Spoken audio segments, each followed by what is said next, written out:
श्रुतिस्मृतिपुराणानाम् आलयं करुणालयं नमामि भगवत्पादं शङ्करं लोकशङ्करं शङ्करं शङ्कराचार्यं केशवं बादरायणं सूत्रभाष्यकृतौ वन्दे भगवन्तौ पुनः पुनः ईश्वरो गुरुरात्मेति मूर्तिभेदविभागिने व्योमवद्व्याप्तदेहाय दक्षिणामूर्तये नमः। ॐ सदाशिवसमारम्भां शङ्कराचार्यमध्यमाम् अस्मदाचार्यपर्यन्तां वन्दे गुरुपरम्पराम्। ॐ सहना भवतु सहनौ भुनक्तु सह वीर्यं कर्वावहै तेजस्विनावधीतमस्तु मा विद्विषावहै। ॐ शान्ति शान्ति शान्तिः। ॐ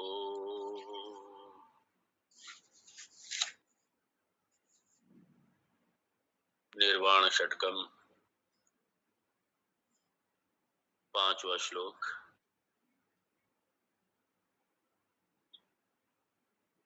न मृत्युर्न शंका न मे जाति भेदः पिता नैव मे नैव माता न जन्म न बन्धुर्न मित्रम् गुरुर्नैव शिष्यः चिदानन्दरूपः शिवोऽहं शिवोऽहम्। अहं निर्विकल्पो निराकार रूपो विभूत्वा च सर्वत्र सर्वेन्द्रियाणां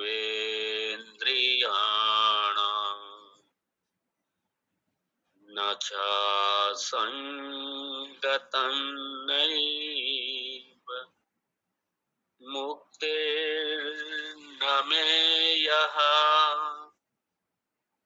चिदानन्दरूपः शिवोऽहं शिवोऽहम्। चिदानन्दरूपः शिवोऽहं शिवोऽहम्।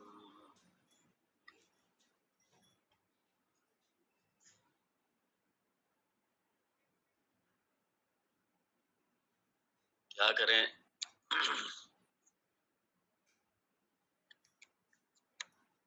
बाहर भी आना है, बोलना भी है। पारायण करते ही चले जाते हैं अपने स्वरूप, लेकिन अपने स्वरूप में बैठे रहेंगे तो फिर आप श्रवण कैसे करेंगे? इसलिए बोलना तो पड़ेगा।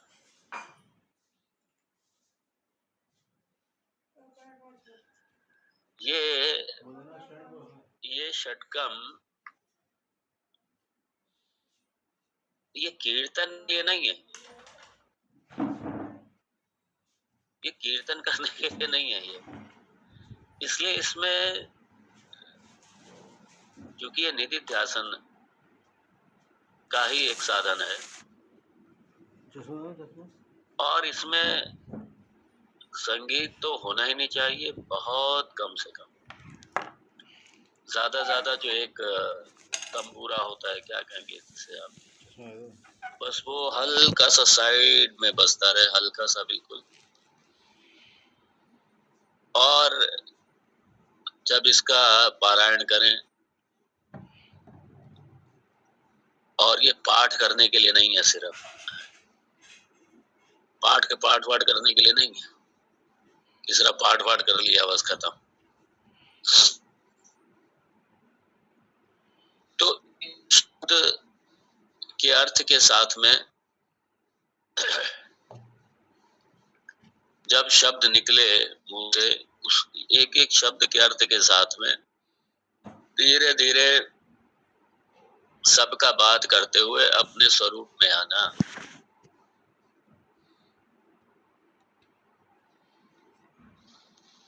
इसलिए ये कई तरीके से गाया गया है, ये निर्वाण षट,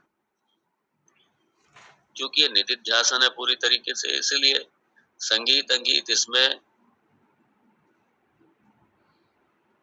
मिनिमम, कम से कम, बस ज्यादा तंबूरा है बस। अब पता नहीं कई तरीके से इसको बना रखा है, कीर्तन की जैसे बहुत बड़े संगीत के साथ में ये सब, ये तो लय में ले जाने के लिए है, अपने स्वरूप में ले जाने के लिए। ये भगवान की महती कृपा, ये उनका प्रसाद है। और इसी के माध्यम से हम लोग अपने स्वरूप में रहने का प्रयास करें।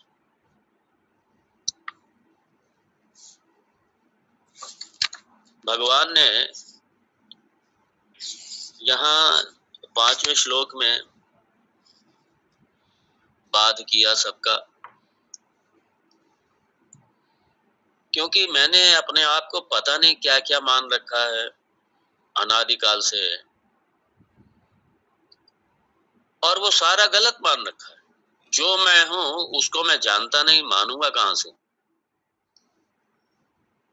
तो सारा अपने आप को गलत मान रखा है, गलती पे गलती, गलती पे गलती, गलती पे गलती, सब गलत मान।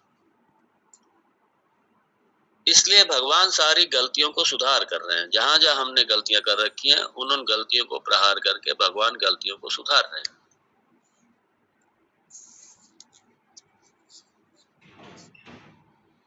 अब हमने अपने आप को जन्मने मरने वाला मान रखा है, हमने अपने आप को जातिगत मान रखा है, वर्णगत मान रखा है, सारे गुण धर्म वाला मान रखा है। इसलिए भगवान सबका बात कर रहे हैं। जो मैं हूं नहीं, वो अपने आप को मैंने मान रखा है, और जो मैं हूं उसे मैं जानता ही नहीं।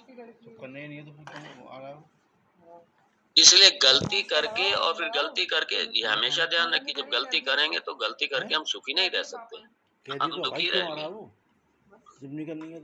गलती करके हम दुखी रहेंगे। इसलिए आज तक क्योंकि हम गलतियां ही करते आए हैं और गलतियां ही कर रहे हैं इस जन्म में भी, तो इसलिए हम कभी सुखी नहीं हुए। इसलिए भगवान बात कर रहे हैं। भगवान ने 5वें में बड़ा स्पष्ट किया है कि भाई मेरा जन्म ही नहीं है, मेरे माता पिता ही नहीं है। तो माता पिता नहीं, इसका मतलब अनाथ है। सामान्यतः यही होता है ना, अनाथ मतलब जिनके माता पिता अनाथ हो। माता पिता की जरूरत ही नहीं हमको है, माता पिता की जरूरत ही नहीं। नहीं करना तो क्यों बुला रही? जो सबका माता पिता है, आत्म रूप से जो सबका माता पिता है, सारी सृष्टि का माता पिता, उसे किस माता पिता की जरूरत है? उसे कोई माता पिता की जरूरत नहीं। इसलिए कोई जन्म का हेतु ही नहीं बनता, जन्म का कोई हेतु ही नहीं बनता। नहीं, लेकिन ये तो कहा जाता है भगवान का अवतार होता है, भगवान जन्म लेते हैं। वो हेतु वो हमको ये लगता है, आपको ये लगता है कि जन्म लेते हुए प्रतीत हो रहे हैं। उपाधि को धारण करते हुए प्रतीत होते हैं, और वो उपाधि लेकर के आ रहे हैं। हम कहते हैं भगवान का जन्म हो गया। भगवान का जन्म नहीं, वो मायापति है, माया का अधिष्ठाता है वो। अगर जरूरत पड़ी सृष्टि के कल्याण के लिए, धर्म की स्थापना के लिए, अधर्म के नाश के लिए, तो हमारे जैसे शरीर धारण नहीं करेगा कर्म भोगने के लिए, कर्म क्षय के लिए। वो तो कल्याण करने के लिए, भगवान तो कल्याण करने के लिए बस माया को आदेश दे दिया, और सृष्टि के कल्याण के लिए उपाधि धारण करते हुए प्रतीत होते हैं। और इसलिए इस आत्म तत्व का जन्म नहीं होता। जब जन्म नहीं है, मृत्यु भी नहीं है, इसलिए न माता की जरूरत है, न पिता की जरूरत है इसको। और इसीलिए ये वर्ण का, जाति का, वर्ण का, मैं ब्राह्मण हूं, मैं क्षत्रिय हूं, वैश्य हूं, मैं शूद्र हूं, मैं ये हूं, मैं वो हूं। हम लोगों ने पता नहीं क्या क्या अपने आप को मान रखा है, क्या क्या मान लेते हैं, लेकिन मूलतः में कुछ भी नहीं, कुछ भी।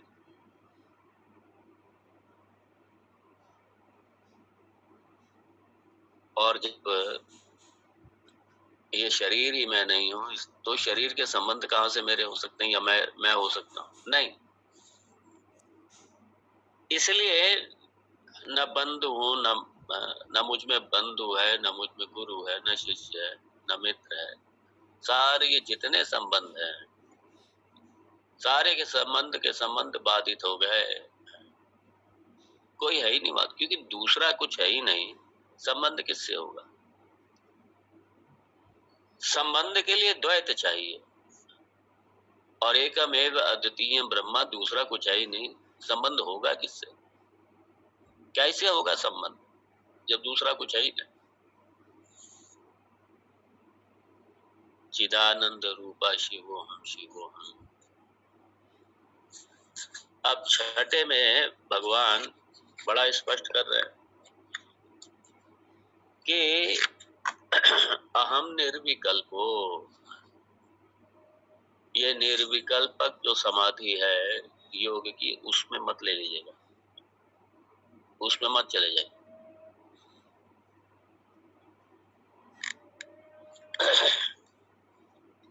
विकल्प मतलब डिवीजन, डिवीजन, भेद, डिवीजन, विकल्प, डिवीजन, सब्जेक्ट ऑब्जेक्ट डिवीजन।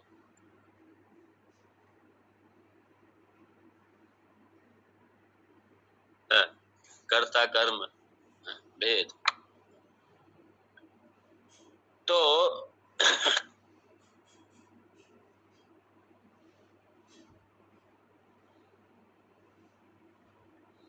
और जब हम ये कहते हैं कि कोई द्वैत नहीं है, इसको थोड़ा सा एक थोड़ा और संक्षिप्तता से इसको समझिए, इसको गहराई से थोड़ा और समझिए। जब हम कहते हैं कि दूसरा नहीं है, तो अब जैसे फिंगरप्रिंट है, आपका अंगूठा है, इसका प्रिंट है, इसका भी दूसरा नहीं है। आपके फिंगरप्रिंट जैसा कोई दूसरा नहीं है, किसी का नहीं है। इसलिए फिंगरप्रिंट को ही प्रमाण माना जाता है हर ऑफिशियल काम में। आपका जब आधार बना ना, तब भी फिंगरप्रिंट आपका अंगूठे का लिया गया है। आपके थंब का, फिंगर का। आप देखिए मोबाइल में जो लॉक लगता है, आपकी ये अनामिका उंगली, इसका, या जिस उंगली को भी आपने लगाया मान, जिस उँगली को आपने लगा दिया उसी उँगली से ये आपका ये लॉक खुलेगा, उसके टच से, उसी प्रिंट से ये लॉक खुलेगा।